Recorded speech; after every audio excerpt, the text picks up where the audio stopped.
Bueno, vamos a grabar la enseñanza de hoy. Qué bueno que están aquí porque la enseñanza de hoy es una enseñanza muy importante. Para mí ha sido un gran descubrimiento porque nuestra congregación tiene rato que no celebramos la mesa del Señor. ¿Se escucha bien hasta atrás? ¿Sí? Muy bien. Vamos a hablar del profundo significado de la mesa del Señor y quisiera que nadie estuviera en la cocina, que todos estuvieran acá. ¿Me quiere checar, Bertita, que todos estén para acá? No quiero que nadie se pierda esto que voy a compartir. Absolutamente nadie. Que se vengan, que dejen todo para después, por favor. Y vamos a hacer una oración. Es muy importante que estemos en comunión en el mismo espíritu. Padre, te damos gracias. ¿Quieres darle gracias a Dios conmigo? Este es un día de acción de gracias. Señor, te damos gracias porque tú eres un Dios maravilloso, pero también te damos gracias por la revelación que tú nos traes, Señor.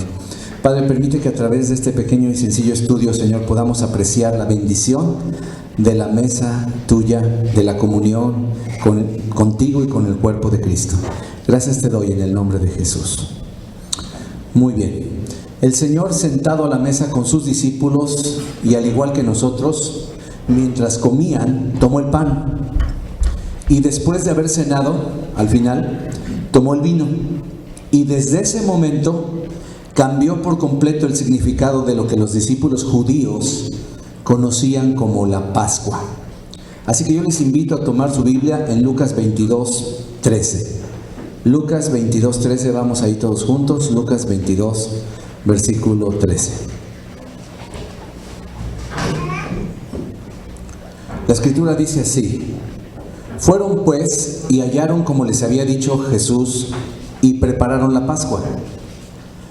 Cuando era la hora, se sentó a la mesa Jesús y con él los apóstoles y les dijo, estoy en Lucas 22:15, Lucas 22:15, y les dijo, cuánto he deseado comer con vosotros esta Pascua antes que padezca, porque os digo que no la comeré más hasta que se cumpla en el reino de Dios. Y habiendo tomado la copa, dio gracias. Era una actitud, era una oración especial de gratitud y de acción de gracias que los judíos tenían. Y dijo, después de dar gracias, tomen esto y repártanlo entre ustedes. Tomad esto y repartidlo entre vosotros. Porque os digo que no beberé más del fruto de la vid hasta que el reino de Dios venga. Y tomó el pan y dio gracias y lo partió y les dio diciendo, esto es mi cuerpo que por vosotros es dado. Haced esto en memoria de mí. De igual manera, después que hubo cenado, tomó la copa diciendo, esta copa es el nuevo pacto en mi sangre, que por ustedes se derrama. Quiero que vayamos al pasaje paralelo de Mateo 26:26. Acompáñame a Mateo 26, versículo 26.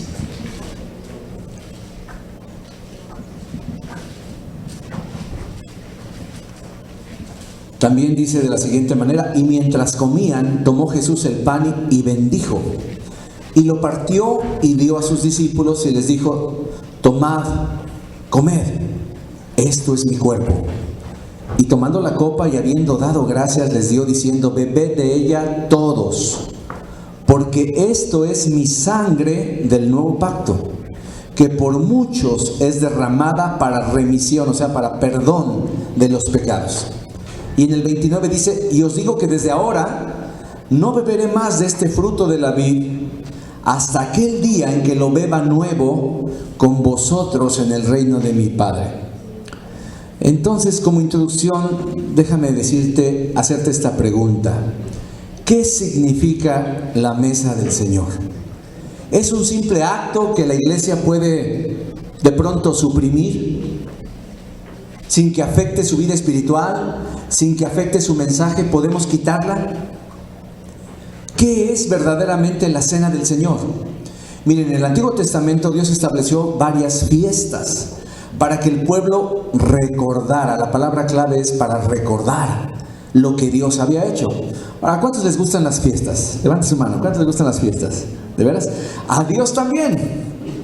A Dios le gustan las fiestas de tal manera que tiene varias fiestas ordenadas para su pueblo, o sea que no es una opción, el Señor quiere que festejemos. Dios quería decirles cosas profundas usando estas fiestas. Una de las fiestas que Dios estableció fue la Pascua. ¿Cómo se llama? La Pascua. Pero luego se sustituyó por la llamada Santa Cena.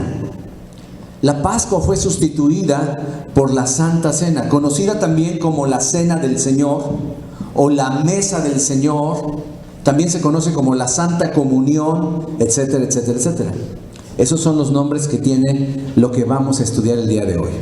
Nuestro Señor Jesús estableció la Santa Cena con el propósito de hacer memoria de lo que Él hizo en la cruz del Calvario. Repito, todas las fiestas son para recordar algo, porque somos un poco olvidadizos.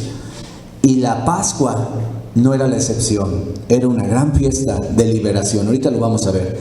El Señor les dijo lo mismo: cada vez que hagan esto, recuerden lo que voy a hacer por ustedes. Recuerden lo que ya he hecho por ustedes, nos dice ahora a nosotros. Entonces, ¿qué significa la mesa del Señor? Los que están apuntando, el número A, el inciso A, es lo siguiente. En primer lugar, es una ordenanza. Acabamos de leer que Jesús dijo: haced esto en memoria de mí. Es un mandamiento.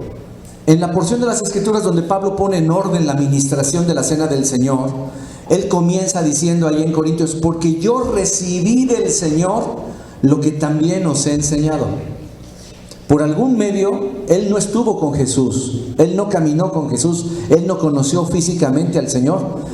Pero en sus momentos de adoración y revelación, Cristo mismo le enseña lo que sucedió el día en el que estaban sus discípulos. ¿Por qué razón? Porque sabemos que es considerado Pablo como uno de los 12 también, por así decirlo, ¿verdad? Quizá en lugar de Matías, que lo escogieron entre ellos, ¿verdad? En la carne, ¿verdad? Pablo fue escogido por el Espíritu, es lo que digo yo, no lo dice la Escritura. Pero Dios le revela a Pablo. Así que no es una tradición de hombres, no es algo humano, no es un rito eclesiástico de la iglesia, es una ordenanza que recibimos. ¿Quiénes? Nosotros, los que hemos confiado en el sacrificio de Jesucristo para el perdón de nuestros pecados.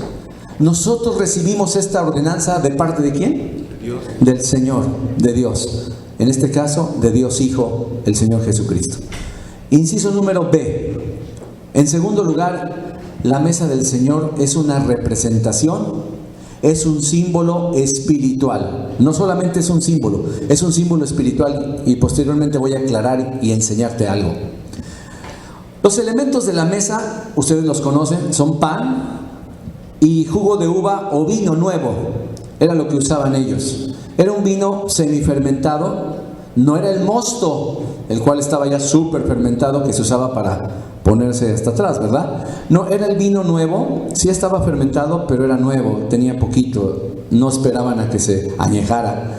Pero bueno, Jesús tomó pan y el fruto de la vid, jugo de uva. El pan representa el cuerpo del Señor que fue entregado como una ofrenda por los pecados del mundo.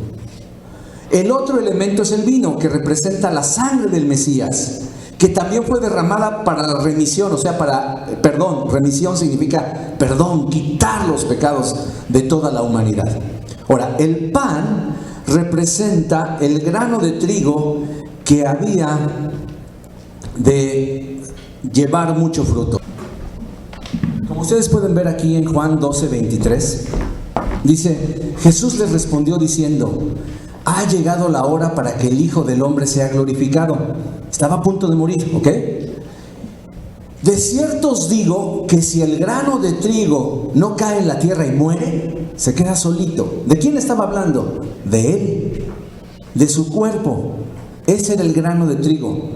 De cierto os digo que si el grano de trigo no cae en la tierra y muere, se queda solo. Pero si muere, lleva mucho fruto. Y luego añade: el que ama su vida, la perderá. Y el que aborrece su vida en este mundo para vida eterna, la guardará. Si alguno me sirve, sígame. Y donde yo estuviere, ahí también estará mi servidor. Si alguno me sirviere, mi Padre le honrará. Atención. Entonces, cuando tomamos la cena del Señor o mesa del Señor, que son los dos términos bíblicos que se usan, en la Biblia se usa solamente cena del Señor y mesa del Señor. Estamos identificándonos con la muerte de Cristo. Y también estamos tomando, como dice el versículo, la actitud de morir a nosotros mismos, tomando nuestra cruz y siguiéndole. ¿A dónde le tenemos que seguir, según este versículo? A la muerte.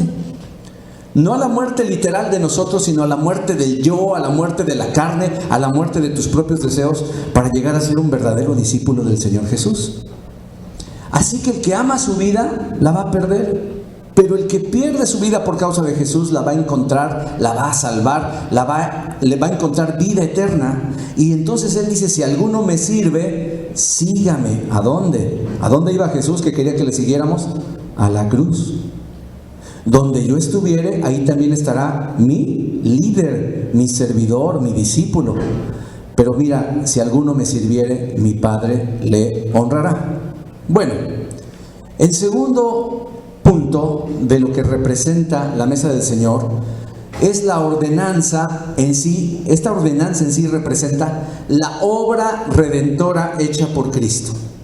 El pueblo de Israel celebraba la Pascua, con la cual conmemoraba la liberación de la esclavitud de Egipto. Eso era lo que ellos festejaban. Lo que ellos recordaban era que Dios les había dado libertad de 400 años de esclavitud. ¿Cómo estarías tú si tus generaciones, tu pueblo, tu rancho hubiera estado ahí esclavizado por mucho tiempo y de repente viene un libertador y libera a todas tus generaciones y salen de la opresión de no sé quién, ¿verdad? En este caso, de Faraón. Era algo glorioso, lo habían clamado, ¿verdad? ¿Cuántos están mirando a ver la serie Moisés y los 10 mandamientos? Levante su mano. 3 personas. Si les pregunto, ¿cuántos están mirando la novela fulana? Se levantarían un chorro de manos. Hermano, no. Esta novela que es la que sí debes ver. Estas novelas sí son las que debes ver y no las impiedades de novelas que no te edifican para nada. Diario a las 8 de la noche puedes mirar Moisés y los 10 mandamientos. ¿Por qué? ¿Por qué te la recomiendo? Es una novela, atención, no es el pasaje bíblico literal, es una novela. Pero en esa novela te puedes dar cuenta de lo que significa ser cautivo, ser esclavo, cómo estaban ellos. Llega un momento, voy en el capítulo donde de repente ya están clamando a Dios, ya no soportan tanta opresión del faraón Ramsés, que los está... Cada vez es peor, hasta que se deciden clamar como iglesia, en ese caso como pueblo de Dios, para pedir un libertador. Es muy importante que te llenes de ese tipo de información. Entonces, ve esa dramatización, yo te la recomiendo. Están todos los capítulos anteriores en el internet, porque dices, no, pues ya van bien avanzados. Todos los capítulos en High Definition están en el internet, y eso te hará consciente de la grandiosa, la formidable que fue la liberación de la esclavitud de Egipto. Ahora, conmemorar significa traer a la memoria, hacer memoria, acordarse. La Pascua era la muerte de un cordero. Eso lo puedes estudiar en tu casa en Éxodo 12. La cena del Señor representa para el pueblo cristiano la liberación espiritual que fue posible en otro cordero, el Cordero de Dios que quita el pecado del mundo, Jesús. Amén. Entonces es muy importante que aprendamos que fuimos liberados. Mira, aquí tengo algunos versículos para ir rápido, ¿verdad? Dice así Colosenses 1:13, el cual nos ha librado, está hablando de Jesús, de la potestad de las tinieblas de Faraón y trasladado al reino de su amado Hijo. Es maravilloso cuando tú y yo podemos ver en la Escritura cómo Cristo ahora es nuestra Pascua, dice la Biblia. Hay un versículo literal que dice que ahora nuestra Pascua espiritual es Cristo. Él nos ha liberado de la potestad de las tinieblas, Egipto, el pecado, el viejo hombre. Toda esa potestad ha sido vencida y en Él tenemos redención, dice el 14, en quien tenemos redención por su sangre, el perdón de pecados. O sea que es algo maravilloso recordar en la Santa Cena que fuimos liberados de la esclavitud del pecado. Ahora, la palabra redención aquí es muy importante. Cuando puedas, búscala en el diccionario, te la voy a decir lo que dice en el diccionario. Dice, redimir, la traducción de la Real Academia Española, ponle mucha atención, es esto. Número 1, rescatar o sacar de esclavitud al cautivo mediante un precio. Repito la definición del diccionario. Redimir es rescatar a un esclavo, a un cautivo, pero mediante un precio. Mira lo que dice la palabra. La palabra dice claramente que fuimos comprados por precio. Dice, por precio fuisteis comprados. 1 Corintios 7:23. ¿Lo alcanzas a ver hasta allá? Déjame, te lo amplío, ¿verdad? 1 Corintios 15:23. Dice, por precio fuiste comprados, no os hagáis esclavos de los hombres otra vez. Si por precio fuiste comprado, eso significa redención. En segundo lugar, dice el diccionario que redimir es comprar de nuevo algo que se había vendido, poseído o tenido por alguna razón o título. A algunos les ha pasado, ¿verdad? Llevan a Savers sus cosas, ¿verdad? Las dan, las donan, y de repente al mes pasan por ahí y dicen, ay, qué bonita está esta. Bruto, tú mismo la regalaste, ¿verdad? Y la vuelves a comprar, ¿verdad? La estás redimiendo. Eso es la redención, ¿verdad? La vuelves a comprar. Hermanos, nosotros no solamente somos creados, sino somos redimidos porque Dios nos creó. Fuimos perdidos, vendidos al pecado, y después el Señor en Cristo Jesús nos vuelve a comprar. Bendito sea el Señor. Mira lo que dice 1 Corintios 7:23. Por precio fuisteis comprados. El 6:20, mira, te voy a poner el 6:20. Corintios 6:20. A ver, te lo pongo aquí. Dice, porque habéis sido comprados por precio. Glorificad pues a Dios en vuestro cuerpo y en vuestro espíritu, los cuales son de Dios.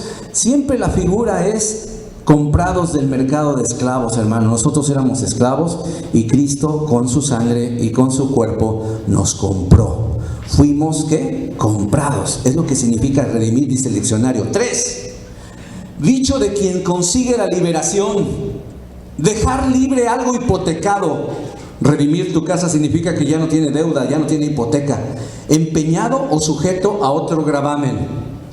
Cuando tú rescatas las cosas que empeñas, las estás redimiendo también, según el diccionario. Número 4, librar de una obligación o extinguirla, que ya no haya una obligación que tenías que hacer. Y el que más me gustó es el significado número 5 de redimir. Pon atención. Redimir significa poner término a algún dolor. Escucha, poner término a alguna penuria, poner término a una adversidad o molestia. Escúchame bien lo que te voy a decir. Es muy importante para los creyentes. El día de hoy el Señor, hoy, a través de su Santa Cena, si la tomamos dignamente, nos va a poner fin al dolor, a la adversidad, a la molestia, a la enfermedad. Voy a repetirlo otra vez. Redimir significa poner término a algún dolor. ¿Tienes un dolor? Me duele el estómago, me duele la espalda, tengo este problema. Redimir es poner fin al dolor, a la penuria. Hermano, ya no aguanto el nervio ciático. Fin a eso, a la adversidad. Ay, no la veo venir. Fin a eso, a la molestia, a toda enfermedad. La Santa Cena tiene el poder de parte de Dios, y lo vamos a estudiar un poquito más adelante, de sanarnos. Así que es muy importante, mi hermano, para los creyentes, para la iglesia del Señor, estar recordando constantemente la libertad con la cual el Señor nos hizo libres. No tan solo es la gloriosa libertad de la paga del pecado, o sea, del infierno, o sea, la condena, el juicio por mis pecados, sino también la sanidad, brother.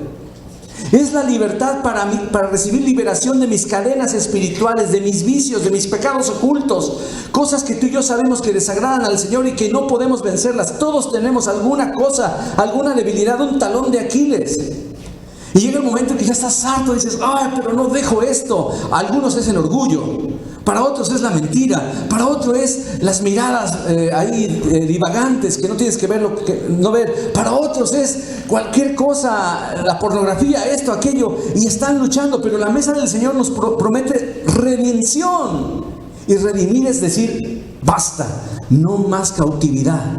Así que aprópiate de esta bendición, porque podemos vencer esos pecados, esas debilidades, Porque aún siendo cristianos luchamos con cosas, pero en la cena del Señor participamos de Cristo mismo y del poder de su resurrección, hermano. El Cristo que no pecó está teniendo comunión con nosotros. Así que cada vez que tomamos la mesa del Señor de una manera consciente, tenemos más de Cristo, por así decirlo. Tenemos más ese poder santificante que Dios nos da a través de la obediencia a sus mandamientos, que solo viene por el Espíritu de Dios. Nadie puede obedecer los mandamientos si no es por el Espíritu Santo. En tercer lugar, ¿qué representa la mesa del Señor? Representa liberación.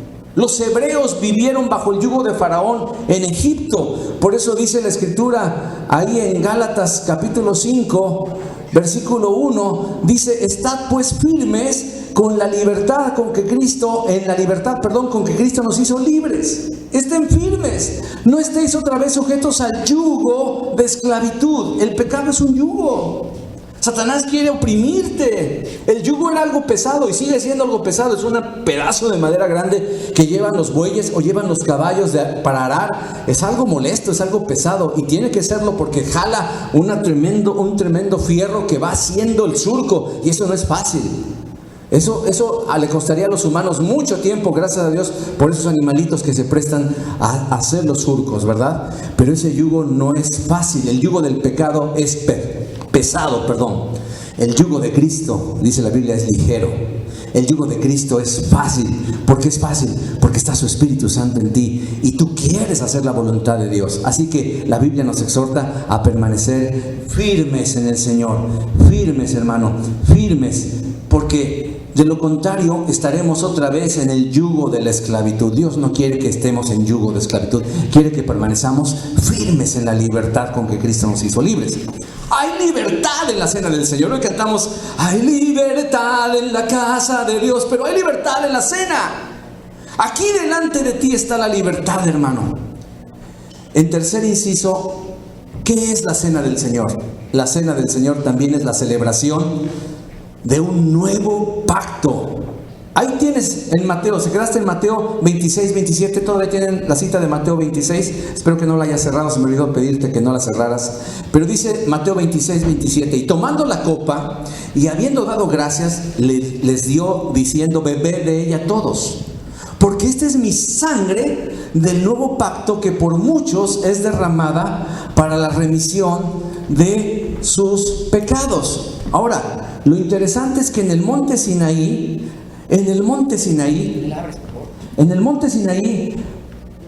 Israel hizo un pacto con Dios. Perdón, lo dije mal. Dios hizo un pacto con Israel, porque, dicho sea de paso, los hombres no hacemos pacto con Dios.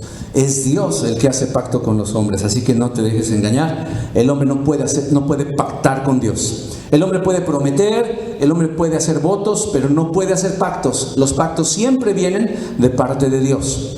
Entonces Dios hace un pacto con Israel, y Moisés, para ratificar aquel pacto, mira lo que dice, que está en la pantalla, en Éxodo capítulo 24, versículo 6, lo puedes ver aquí en la pantalla, dice: y Moisés tomó la mitad de la sangre y la puso en tazones. Para ratificar ese pacto, Moisés sacrificó un cordero. Y mira lo que hizo: tomó la mitad de la sangre, la puso en tazones y esparció la otra mitad de la sangre sobre el altar. Y tomó el libro del pacto y lo leyó a oídos del pueblo, el cual dijo: haremos todas las cosas que Jehová ha dicho y obedeceremos. Pero luego dice el versículo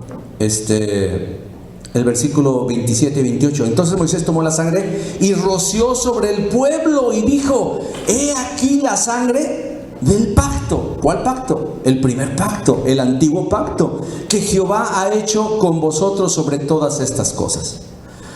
Cuando Cristo dijo: esta es la sangre del nuevo pacto, Él estaba recordando en esa ocasión, cuando iba Moisés a subir al monte Sinaí y estaban los ancianos y todos, Él hizo ese sacrificio y luego toma la sangre y los rocía con la sangre del pacto.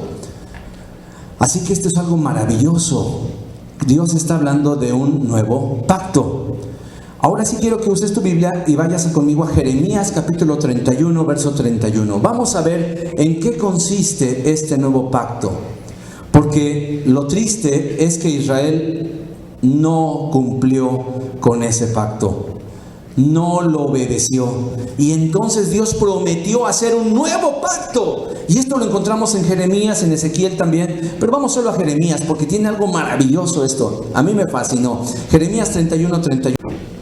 He aquí vienen días, dice Jehová, en los cuales haré nuevo pacto con la casa de Israel y con la casa de Judá. ¿Se acuerdan que había dos casas, la de Israel y la de Judá? Judá, gracias a Dios, regresó a los caminos de Dios. La casa de Israel se perdió, se amalgamó entre todos los pueblos, se combinó, se dispersó en toda la tierra, y hasta la fecha nadie sabe exactamente dónde están esas tribus, ni quién es de qué tribu.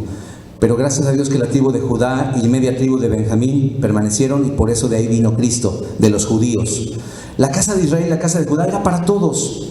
Y dice el verso 32, no como el pacto que hice con sus padres el día que tomé su mano para sacarlos ¿de dónde? De la tierra de Egipto. Ese pacto de sangre no es como ese, porque ellos invalidaron mi pacto, aunque fui yo un marido para ellos. Wow, qué palabras tan tremendas, hermano. Aquí el Señor está como lastimando, está quejándose. Yo fui un marido para ellos, pero ellos invalidaron mi pacto. Y dice el versículo 33, pero este es el pacto que haré con la casa de Israel después de aquellos días, dice Jehová. Qué interesante que dice con la casa de Israel. Ya no dice con la casa de Judá y de Israel. ¿Se dan cuenta? Con los esparcidos, con todo aquel que crea en Él, que incluye a los paganos que se convierten a Cristo, como tú y yo que veníamos de Huitzilopochtli, ¿verdad? Y nos convertimos al Señor.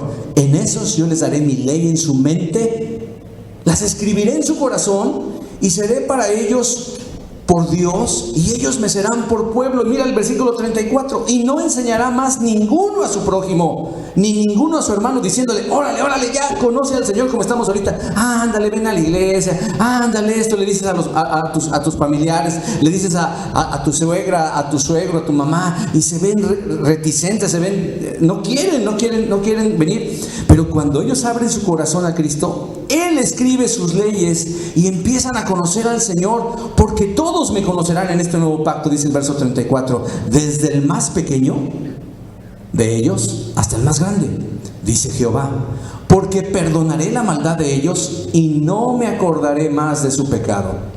Hermano, en la sangre de Cristo se cumple este nuevo pacto.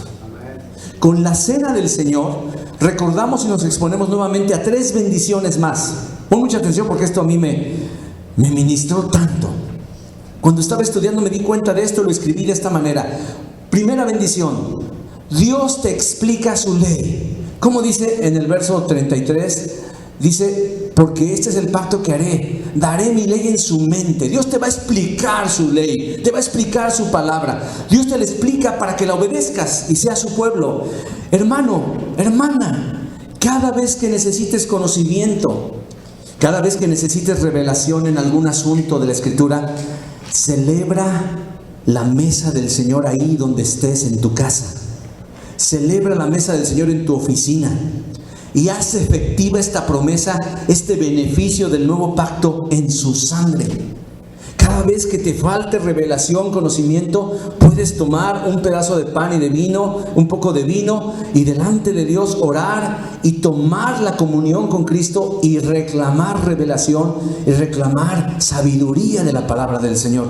Número 2, el Señor te permite que tú le conozcas cada vez más y más, y todos me conocerán. Ahora, dice la Biblia que no importa la edad ahí. No importa que tengas 12 años, jovencito, 13, 14, o como yo, 55, otros 60, más.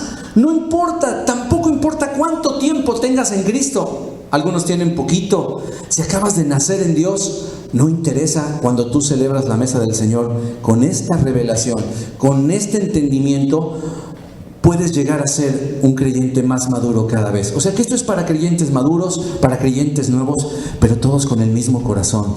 Quiero conocerte más, quiero más revelación de ti.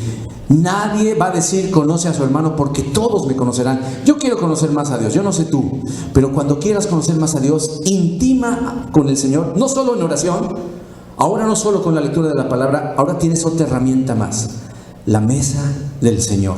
Ahorita te voy a explicar un poquito más. Tercera bendición: según el verso 34. El Señor te perdona tus pecados y no te los echa en cara. Dice aquí,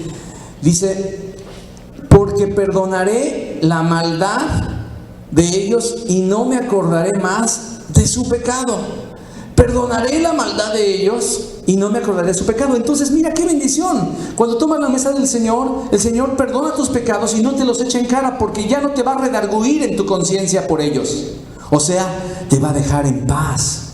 Lo que no sucede cuando aún no has reconocido que pecaste en ese día o en esa semana y por lo tanto no le has confesado tus faltas a Él. Por lo tanto, el Espíritu Santo no te deja en paz. Si eres hijo de Dios, el Espíritu Santo no te va a dejar en paz. Te va a estar recordando tu pecado, porque Dios lo está recordando también. Pero en este nuevo pacto, aquí dice que el nuevo pacto no se acordará más de nuestro pecado. Que en el nuevo pacto no habrá más redarguir, porque ya nos habrá perdonado. ¿Me captas esa bendición? Hoy puedes tener una completa paz nuevamente. Si has fallado, si te has alejado del Señor, en la cena del Señor puedes reclamar esta promesa del nuevo pacto. Tu nuevo pacto incluye que me perdonarás y que ya no te acordarás de mi pecado. Por lo tanto, ya no me vas a estar redarguyendo en ese pecado. Voy a tener una paz, voy a dormir tranquilo, porque ¿cuántos saben que cuando no hemos aceptado un pecado, no hemos confesado un pecado, no puedes ni descansar? Bendito sea Dios por el Espíritu Santo que te está redarguyendo. Y si ya no te redarguye, entonces ten mucho miedo, porque dice la Biblia que la disciplina solo es para hijos. El que no recibe disciplina es un hijo bastardo, pero no es hijo, es un bastardo. Yo no quiero ser tratado como bastardo, yo quiero ser tratado como hijo. Y por eso cuando tú y yo fallamos en cualquier cosa, a lo mejor en el momento no lo reconoces, pero después la palabra, las circunstancias, hasta un anuncio en la televisión te puede hablar Dios. Dios te habla con cualquier cosa, te habla con la expresión de un niño, te habla leyendo la portada de un libro, viendo un anuncio comercial, te recuerda y te dice, aquí fallaste. Y es la oportunidad. En la mesa del Señor volvemos nuevamente a estar en paz con Dios. Cuarto inciso, el inciso D. ¿Qué significa la mesa del Señor?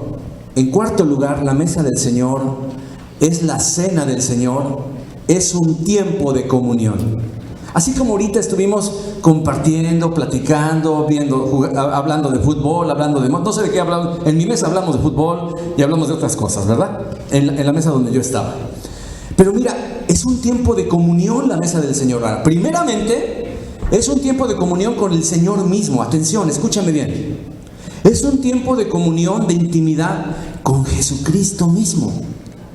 ¿Cuántos de nosotros no hubiéramos querido, hermano, tener la oportunidad de estar a solas con Jesús, cara a cara, aunque sea un tiempito, pasando tiempo de unidad, de comunión, de amistad con Él? ¿No es verdad? Por lo menos yo sí hubiera querido. ¿Cuántos hubieran querido, la verdad? Hermano, lo puedes hacer todavía.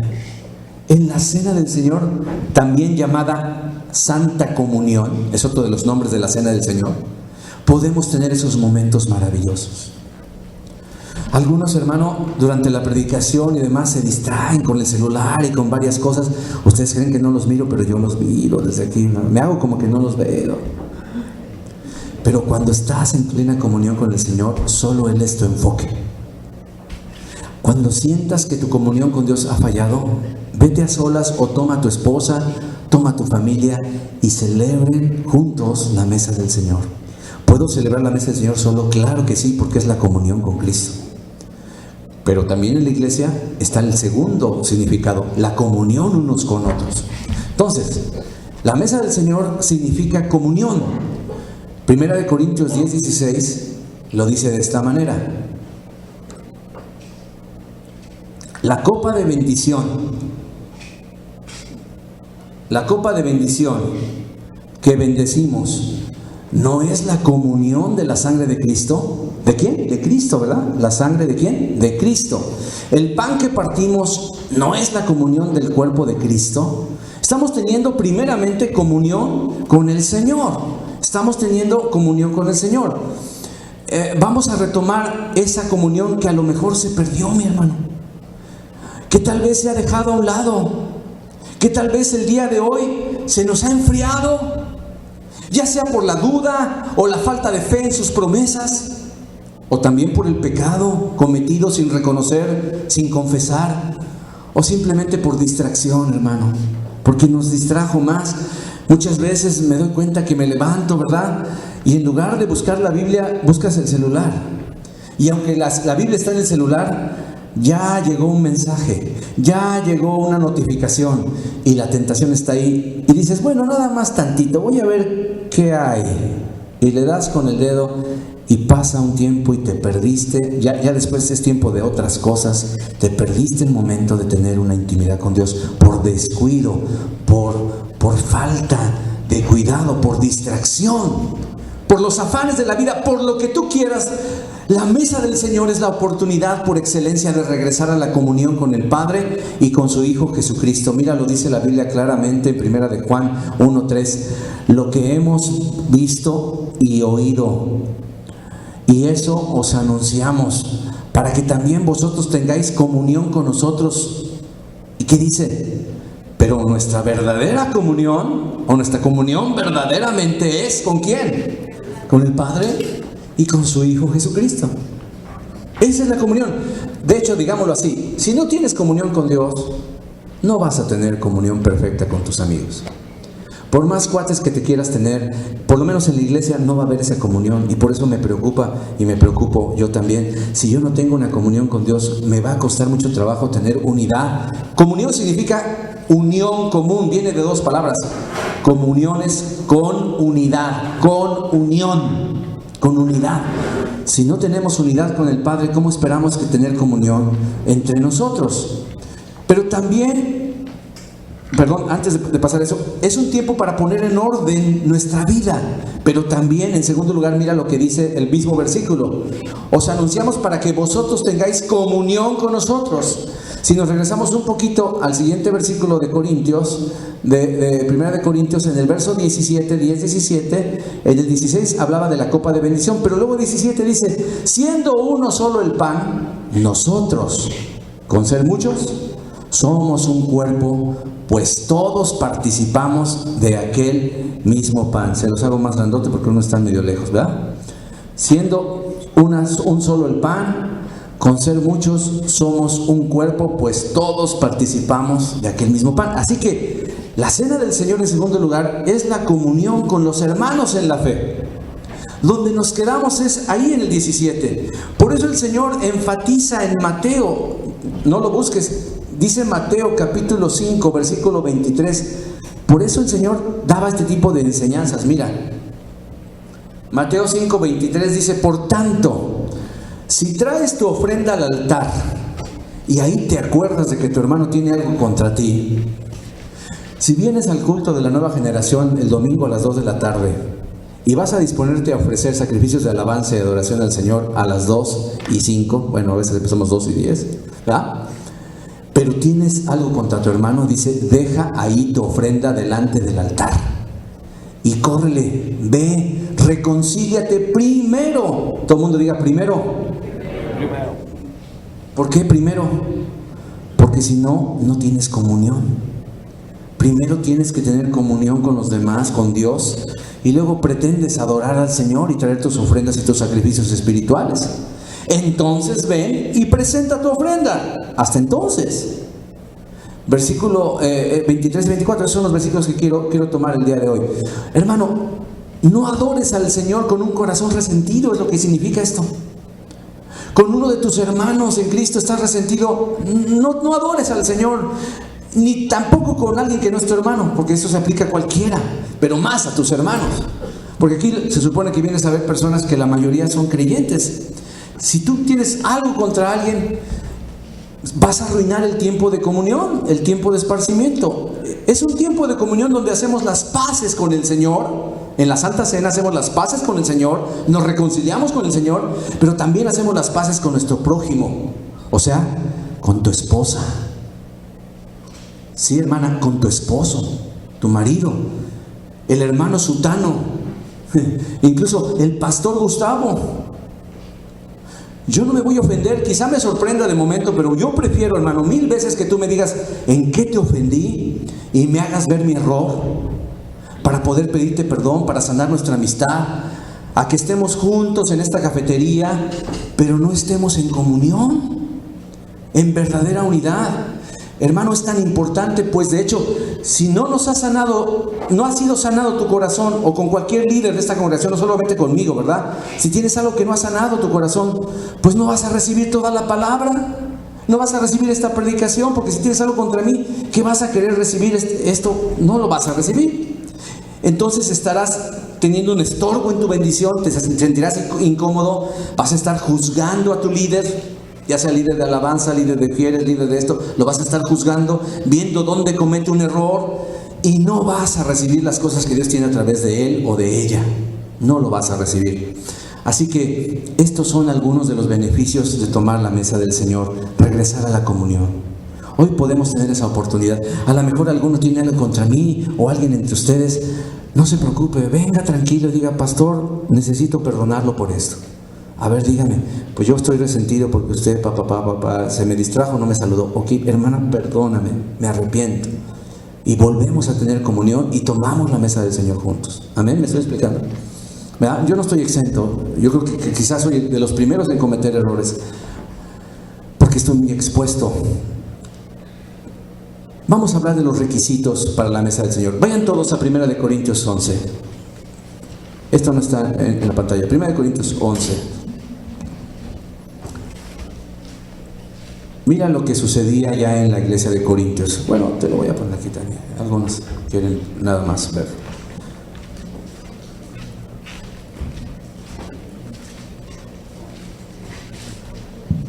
Primera de Corintios 11, desde el 20.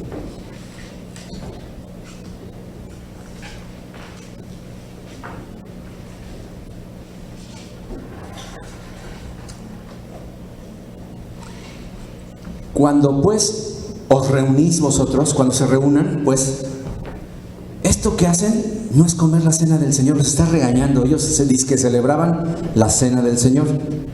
Eso que están haciendo no es la cena del Señor, les dice Pablo. Porque al comer, cada uno se adelanta a tomar su propia cena. ¿Ha visto esos? No, aquí no hay, ¿verdad? Sí, esos no hay. Y uno tiene hambre, híjole, y otro se embriaga. ¿Cómo es eso? Te voy a explicar lo del vino. En ese entonces, bien abusados los corintios, dijeron: si la mesa del Señor es pan y vino, pues traigamos un vinito de esos fuertezones. Y tomaban de pretexto la mesa del Señor, y tomaban su pan, y unos no tomaban solamente un sorbo de la copa, sino se tomaban varias copas. Y para vergüenza de los que se decían cristianos, hermanos, se emborrachaban en la mesa del Señor. ¿Te puedes imaginar eso? Ahora, tú me preguntarás: pastor, ¿y por qué no celebramos la mesa del Señor con vino? Bueno, hay dos razones. La primera, algunos de nosotros, algunos de ustedes salieron del alcoholismo. Si aquí traemos vino, les vamos a echar a perder el problema. Yo estuve un día con un misionero que nos visitaba en la iglesia donde yo soy, y él bien contento, pero un día fuimos a visitar otra congregación y celebraron la mesa del Señor bien tranquilos, bien sencillos, sin ninguna condenación, pero sirvieron vino tinto y no se dio cuenta el hermano, pensó que era jugo de uva. Así que llegó la mesa del Señor, tomó el pan, y cuando llegó el vino, yo me acuerdo porque lo tenía enfrente, tomamos el vino los dos, y en eso abro mis ojitos y lo miro y puso una cara así de ¡ah! Luego le pregunté: ¿qué pasó, hermano? Dice: no, lo que pasa es que sentí horrible volver a sentir el alcohol en mi garganta. Dice: hace años que yo lo dejé, pero yo era un alcohólico empedernido. Tuve que orar al Señor y decirle: Señor, no quiero saber nada de eso. Hermanos, todos los que venimos de algún tipo de pecados, cualquiera que sea, por ejemplo, el pornógrafo, ¿verdad? O el lascivioso, pues no se recomienda que vayas a ver un desfile de modas de bikini. Pues claro que no. Por más cristiano que ya seas, si vienes de ahí, ¿en qué te va a edificar? Al contrario, te va a resucitar viejos recuerdos y vas a salir pero bien espirituales de ese desfile de modas. Ahora, en segundo lugar, recuerden, el Señor tomaba... Ahora, en Israel el vino se tomaba naturalmente. Por ejemplo, en España, los cristianos de España, absolutamente todos, y no hablo solo de los cristianos, todas las familias, antes de comer, toman un aperitivo, un digestivo le llaman, ¿verdad? Y se toman un chorrito de vino. Inclusive hasta los niños se les da a tomar su sorbo de vino. Claro, no es el vino corriente que tenemos aquí, ¿verdad? No es ese aguardiente pintado de rojo. No, estamos hablando de un vino de mucha calidad. Ellos celebran la mesa del Señor, obviamente, con vino. Y no hay ninguna condenación, nadie se acuerda. Pero si tú y yo de repente, aunque no hayamos venido del alcoholismo, por así decirlo, pero que sí tomábamos, de repente yo te sirvo la mesa del Señor, ¿verdad? Y te pongo vino, y ¿sabes qué va a pasar? Que de repente cuando digas, sí Señor, esta es tu sangre, papá, empiezas a tomarlo y dices, qué buqué. Y ya te me distrajiste. Ya se perdió el propósito de la mesa del Señor. Entonces, ¿entiendes las dos razones?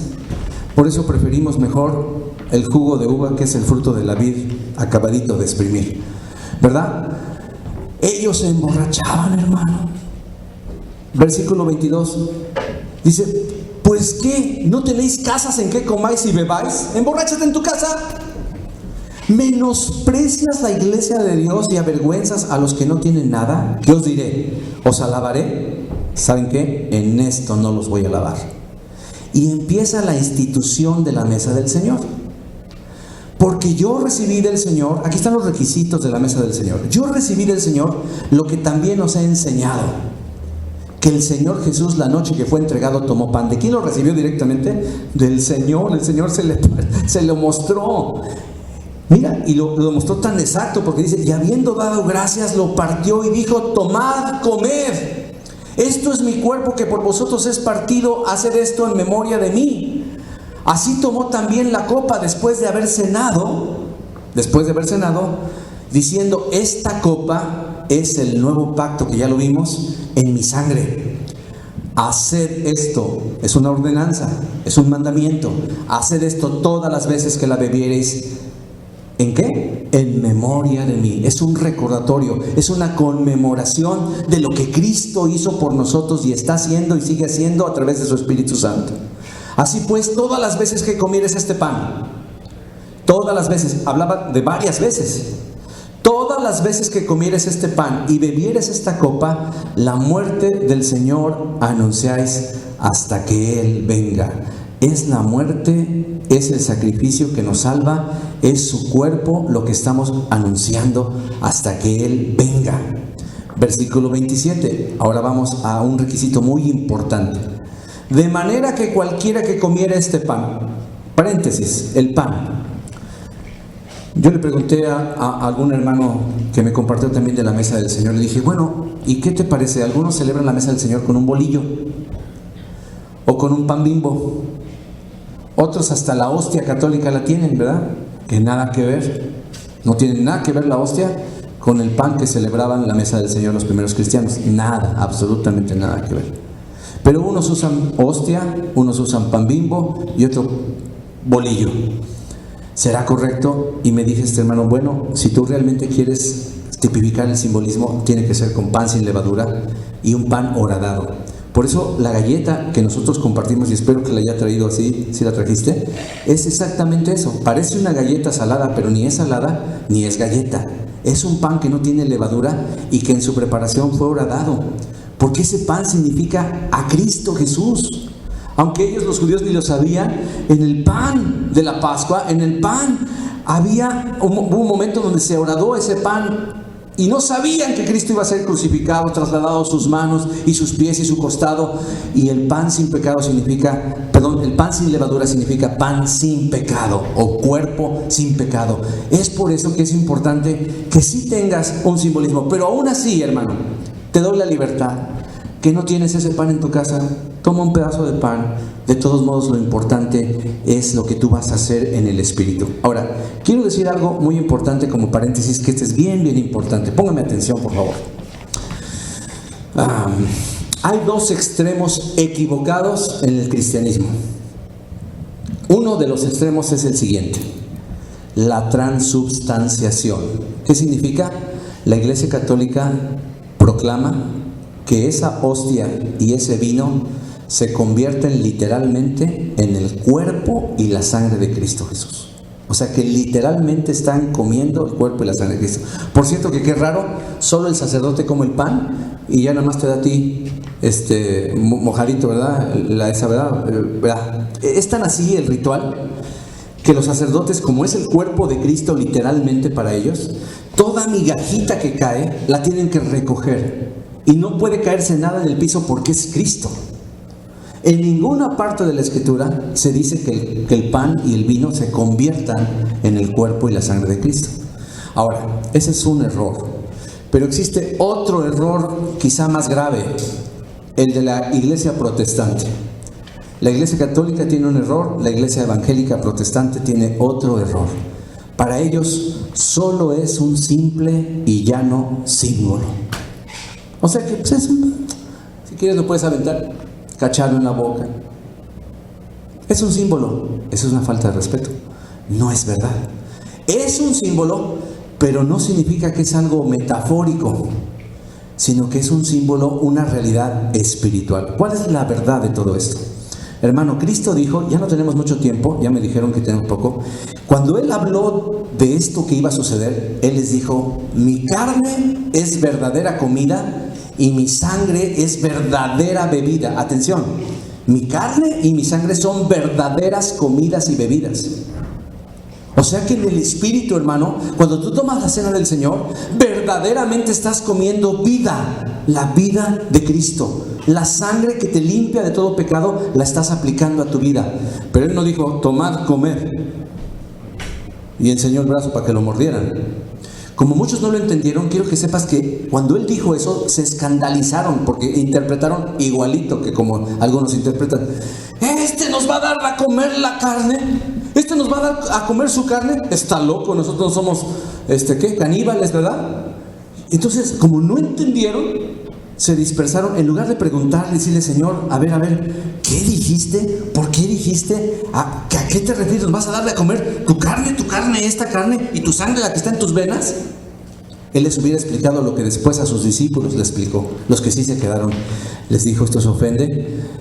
Las palabras que yo os he hablado son espíritu y son vida. Pon atención en esas dos cosas, espíritu y vida. No son un símbolo solamente, son espíritu y son vida. Eso significa que cuando tú y yo tomamos la mesa del Señor, estamos haciéndolo de una manera correcta. Por eso los niños, y discúlpenme, de ahora en adelante ya no van a tomar la mesa del Señor, porque mira lo que dice el siguiente versículo. Por tanto, pruébese cada uno a sí mismo y coma así del pan y beba de la copa, porque el que come y bebe indignamente, ¿cómo es indignamente según este versículo? Sin discernir el cuerpo de Cristo, juicio come y bebe para sí, sin darse cuenta de que ese pan ácimo, o sea, sin levadura, y esa copa de vino nuevo, son en el Espíritu verdaderamente vida y comida espiritual. Si tú no disciernes, si tú no te das cuenta, si tú no comprendes que la mesa del Señor no estás tomando literalmente el cuerpo y la sangre como dicen los católicos, pero tampoco estás haciendo solamente un simbolismo muerto y religioso como dicen algunos evangélicos, sino que te vas a lo que la palabra de Dios dice, que es espíritu y vida, y que es verdadera comida y verdadera bebida. Es un terrible pecado comer la mesa del Señor sin darte cuenta de que lo que estás haciendo es comer el cuerpo y la sangre de Cristo espiritualmente. Por lo cual, versículo 30, hay muchos enfermos y debilitados entre vosotros. Y aquí viene la gran revelación. Muchos de nosotros estamos enfermos. ¿Sabes por qué? Porque no hemos discernido la comunión con el cuerpo de Cristo y con la sangre de Cristo. Ahora, siempre hemos visto este pasaje de una manera negativa, ¿verdad? Hoy quiero que lo veas diferente. Cuando tú celebras la cena del Señor con el entendimiento que hoy espero que tú y yo tengamos, tú vas a recibir fortaleza y sanidad. Si lo haces mal, vas a estar debilitado y enfermo. Pero si lo haces bien, hoy el Señor va a fortalecerte y va a sanarte, porque la mesa del Señor sana y fortalece. Amén. Ese es el nuevo pacto. Por eso hay que examinarse. Como no nos examinamos, como comemos así nada más, alá y se va, dice aquí, pues si nos examinásemos a nosotros mismos no seríamos juzgados, porque cada uno que se examina dice, caray, no, yo estoy mal, antes de comer la mesa del Señor, perdóname, Señor, yo estoy mal con mi hermano, antes de comer la mesa del Señor, Enrique, sorry, mira, te fallé, te dije algo malo, te ofendí, perdóname, yo quiero comer la mesa del Señor en comunión. Sí, brother, te perdono, está bien, y comen los dos la mesa del Señor. Es más, hasta se intercambian el pan, porque es lo que hizo Jesús, partió el pan y luego se lo repartió y dijo, comed de ello todos, y cada uno iba partiendo un pedazo de ese pan y se lo pasaba al otro, iba partiendo un pedazo de pan y se lo pasaba a otro, porque era una manera de decir, estamos todos juntos, somos parte, cada uno parte, toma su parte. Mas siendo juzgados porque no nos examinamos, porque comemos a la ligera, porque aún le damos a nuestros niños sin explicación ni nada. Hermano, los niños si no disciernen esto, no debemos dárselos. Desde mi punto de vista, creo que en esta iglesia ya no debemos darle la Santa Cena a los niños porque tienen que discernir, entender y aparte haber recibido a Jesucristo como Señor y Salvador. Claro que los niños más pequeños dirás, ellos son salvos, no tienen la conciencia. Está bien, pero no veo ningún momento que se le dé la mesa del Señor en la Biblia a un bebé. Sin embargo, los niños más grandes necesitan entender, porque esto no es para gente que no es cristiana. Esta es la comunión con Cristo. ¿Y qué comunión tiene Cristo con Satanás? Ninguna. Si tu Dios, si tu rey es Satanás todavía, si todavía estás en Egipto y eres esclavo de Faraón, tú estás en Egipto. Pero si has sido liberado, ahora tu Señor es Cristo y entonces sí tienes derecho a tener la comunión con Dios. Mas siendo juzgados, dice la Escritura, somos castigados ¿por quién? ¿Por el pastor? No, por el Señor, para que no seamos condenados con el mundo. Así que, hermanos míos, cuando os reunís a comer, esperaos unos a otros. Y luego dice, si alguno tuviere hambre, pues que coma en casa, para que no os reunáis para juicio. Las demás cosas las pondré en orden cuando yo fuere. Había un desorden tremendo en la mesa del Señor. Bendito desorden que nos explica bastante de la mesa del Señor. Gracias a Dios por ese desorden, si no, no estaría escrito este pasaje en Primera de Corintios. Pero debido al desorden de nuestros hermanos corintios, el Señor permitió que Pablo pusiera orden y nos diera una enseñanza. Requisitos para tomar la cena del Señor. Ya no tengo tiempo, pero en el capítulo 10 dice que no podemos ser partícipes de la mesa del Señor y de la mesa de los demonios. Si tu vida anda en un pecado declarado, ni se te ocurra tomar la mesa del Señor. Pero si tu vida tiene pecados accidentales, pecados por debilidad, y tú reconoces cuando te reconcilias con Dios, cuando tú dices, la mesa del Señor sirve para perdonar mi pecado, ya lo vimos, para que Dios no se acuerde más, para que ya esta condenación que tengo, para esos pecados que me cuesta trabajo vencer, Dios me quiere sacar, me quiere dar la libertad de ese orgullo, la libertad de esa mentira, la libertad de ese pecado, llámale como tú quieras. Hay muchísimos tipos de pecados y alguno de nosotros tiene un talón de Aquiles. Pero eso dice, Señor, tu palabra dice que tú te hiciste débil para que nosotros fuéramos fortalecidos. Tu palabra dice que tienes compasión de nosotros, que fuiste tentado en todo pero sin pecado. Tú sabes que tengo esta debilidad. Cuando tome la mesa del Señor, yo voy a recibir tu libertad, el perdón de mis pecados, y contrario a lo que dice este versículo, ya no voy a recibir debilidad ni enfermedad. Voy a ser sanado, voy a ser fortalecido, voy a ser aceptado, porque Dios me va a bendecir. Así que en estos últimos 10 minutos yo les quiero pedir que volteen sus sillas alrededor. En cada mesa vamos a celebrar la mesa del Señor. Así que hagan un círculo pequeño. No quisiera que todos estuvieran de un solo lado. Combínense, ¿verdad? Ahorita sí, denme la espalda, no hay problema. Combínense, no quieran que todos vean. Por ejemplo, esa mesa, 3 pueden estar de este lado y 3 del otro lado, viéndose a los ojos, viéndose juntos, ¿verdad? Yo quisiera que cada uno de ustedes nombrara un coordinador, un líder, que fuera el que hiciera, el que empezara esta repartición del pan y del vino. Voy a pedir a los sugieres que estemos listos. Reclama algún beneficio mientras tomas la mesa del Señor. Pide a Dios un beneficio de los que vimos: el perdón de tus pecados, la comunión con Dios y con los demás, el entendimiento de las Escrituras. Clama por que Dios te fortalezca. Liberación. Gracias, Señor. Gracias, Padre. Gracias, Señor amado. Gracias.